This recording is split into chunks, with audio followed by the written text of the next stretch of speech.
guys, so I was tagged by Britta Bowler from the Second Shelf to do the 10 Strange Bookish Things About Me tag.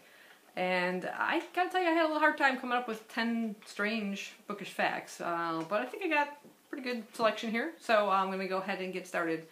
Number one, unlike Britta, I actually like reading in the sunshine. When I'm outside, especially in the summer, I really enjoy the warmth of the sun. I do like to be under a bit of a cover, just for health purposes, avoiding skin cancer. So I usually have an umbrella on there, and I'll occasionally peek out from out underneath there and get a little bit in the sun, and then go back underneath it. But also this time of year in the winter, I like being in the sun, and of course it's too cold to sit outside, so I look for those areas where the sun kind of comes through the window. I don't care where it lands. It could be on a bed. I'll hop up on the bed and read in that little spot for a while, just feel the sun, soaking in. If it's a spot on the floor, just like your household dog or cat curled up in there, I will be curled up on that spot on the floor. Sometimes even Skippy comes along and joins me. But I just love that feel. It just feels warm and kind of makes you forget the fact that it's cold outside. Number two, I come from a family of non-readers. I'm an obsessive reader. I don't know where that came from, but nobody in my family really reads.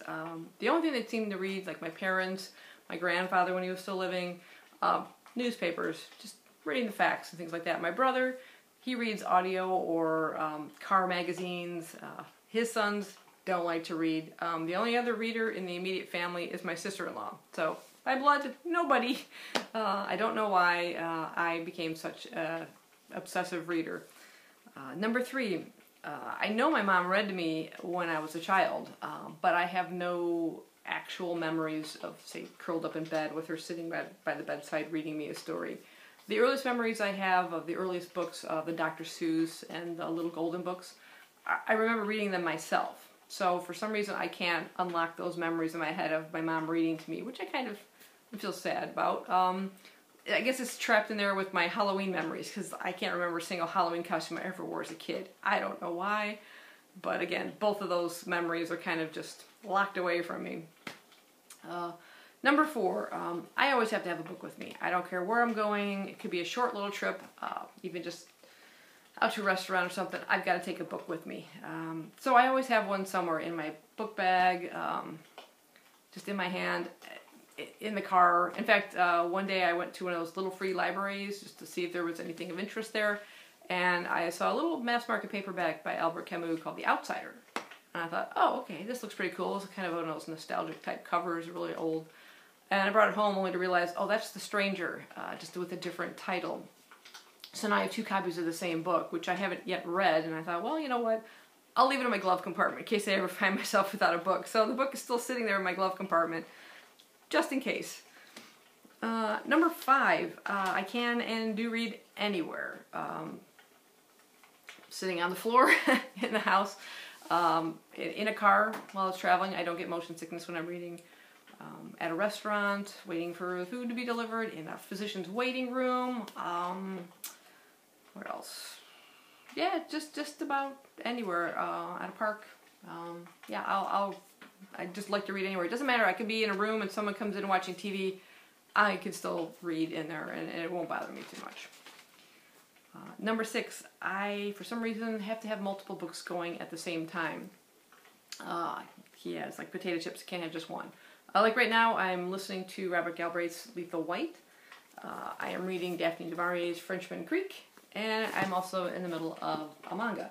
So, yeah, I guess, if you get a little fatigued reading something, or, you don't want to listen to the audiobook, or I'm traveling, then that's the only time I can continue listening. I'm driving, I have to listen to a book. So I like to have at least something available to me, and I like a little bit of a selection. Number 7 and 8, I'm going to post a link to a video, if I can find it, down below, which kind of encompasses both of these. Something I posted for the fun of it. But the first one, number 7, is I like the sound books make. Sort of the whole ASMR thing. I forgot what that stands for, but just little sounds, like even when you're flopping a paperback or you take a hardcover, like sometimes they creak when you open them. This one, I don't know if you can hear that, or that thud when you close it. Just thumbing through pages, or if you get the ones with the deckled edges. I just like that sound. Even the sounds that the like the paper covers make in your hands, or when you're sliding them in and off the shelf. I love the sounds that books make. And number 8 would be the feel of books. So like the leather bounds, oh my god, they're just amazing. They're slightly slick, but they're kind of embossed, and you see some like kind of grooved areas and some raised areas within these. The paper ones, that texture, I like that texture. It's not too rough, it feels just right. And this one actually has little embossed dots along the edge, and even the title is raised here. Even the silky ones, I don't mind that they're shiny. I do like it if it has some other kind of texture on it, like you can hear this is kind of raised letters. And then even those kind of rubbery covers, this is one of those. I like those. Those kind of have a cool feel to them. You feel like you got a good grip on them. This one is, I guess they have some kind of coating on them to make it look like that, and that's what's starting to peel off of this one. But I like that feel too.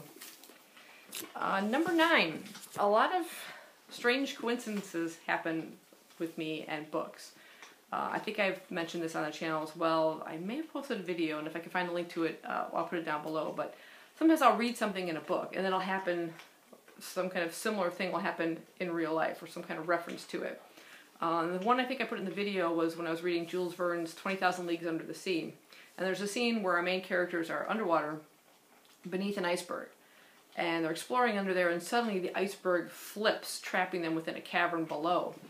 And I thought, oh, you know, exciting incidents. Can icebergs flip? And then one day it was literally like right around that same time I was reading it, like a couple days from that moment. I was going through Facebook just scrolling, and someone had posted a video of a rare capture of an iceberg flipping over. That freaked me out. And another one, even almost more bizarre than that, because it was so accurate. I brought cereal to work for lunch one day. I was just lazy, couldn't think of anything else to make. So I'm sitting at the break room table, I'm eating my bowl of cereal, I have a paperback book kind of held open on the table, and I'm eating my cereal and reading the book. And I'm reading that exact same thing happening to the main character in the book. He's eating cereal while holding a book open.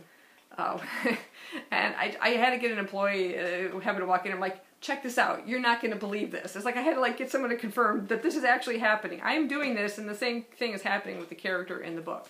Those are just 2 examples. I should jot these down because it's freaky how often I'll see that, or someone will say something and then I'll see it on TV, or there's some kind of like connection to other things whenever I either read it. I don't know. It's bizarre. And finally, number 10, the subject of rabbit holes. This is something that Steve Donahue mentioned on his channel. I never heard the term that way before, but it's when you kind of get interested in a certain subject or something, and you just kind of keep following it. You keep digging for more information or wanting more of that particular thing. And for me, that involves both subjects and genres of reading.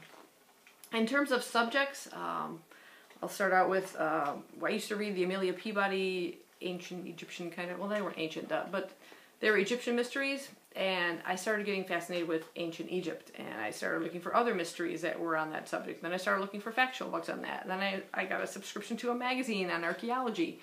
For some reason, I just followed that little rabbit hole. I can remember, I'm not sure which book started it, but I became fascinated with mountaineering. Expeditions to K2 or Everest or Annapurna or Mount McKinley. I was reading all sorts of biographies from mountaineers. I had a whole collection of books, which I have now since donated to a library and kind of regret it, but I don't know that I would have read them again. But yeah, I read so many books on that, including one expedition, the 2 guys that did like the 7 summits, the highest peak on each of the continents. I really just got really into it. In fact, I even got a book on mountaineering that shows you how to and all the equipment and how to use it and everything. And like I'm never going to go mountaineering, but I wanted to know more about it. So that was another rabbit hole I fell down. Titanic, anything on the Titanic, I just became really interested in. I still have those books downstairs in the closet, but yeah, I became fascinated with that. I even read the transcripts from the court proceedings after, you know, to talk about like the sinking and who was at fault and all that stuff. That was really interesting. What else? Yeah, those are like the main subjects. In terms of genres, I find myself like caught up in a certain type of genre sometimes. Like when I was younger, I read just mostly mysteries. Then I kind of gravitated towards sci-fi and read a whole bunch of sci-fi. At one point, I was watching PBS and I came across like the Royal Shakespeare Company putting on plays, and I think Patrick Stewart was in a couple different plays and some more modern plays. And I started wanting to read plays by those people. Like I read August Strindberg, I read Sophocles, Shakespeare, Ibsen, Wilde. I just caught up reading plays. And in fact, the Robert Galbraith audiobook, the beginning of every single chapter, there's a quote from Rasmusholm by Henrik Ibsen, and now I want to read that play. So kind of going back in an old rabbit hole. Current one, I'm kind of very much into manga. I've been reading a lot of manga lately, and you've probably seen on my channel in the past year or two, I've been reading lots of classics. I'm finding just a newfound passion for reading those. And my latest one, which is how I'm going to finish this tag with, is for some reason I'm suddenly getting into seafaring, the seafaring genre. And I have a stack of books here to show you some of the ones. I've already read this one. I think this was the beginning of this year. Mary Peters by Mary Ellen Chase, about a young woman who kind of grows up on a ship in her life and kind of then transferring, trying to kind of acclimate herself, I should say, to living on land and wanting to go back to the sea. Beautiful book I just came across at a little free library. Recently finished Moby Dick. I've got a couple of these other books I haven't read yet. I picked up Captains Courageous by Rudyard Kipling.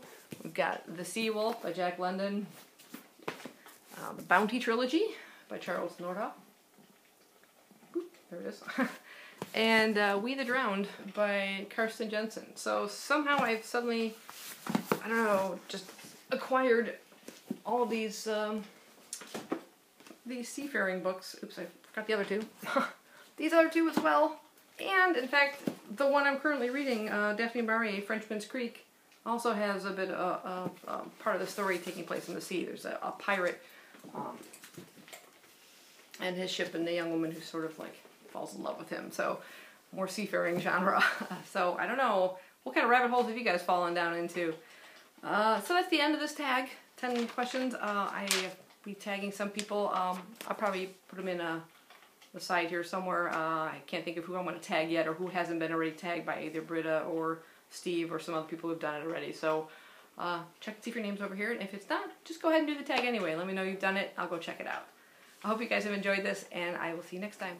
Guys, Skippy just got back from the groomer. I put her a little Christmas collar on. It's blinking. But look, they gave her bows. Yeah, check this out. She hasn't had bows on her hair for a long time. Because they don't last for very long. Hi, Skip.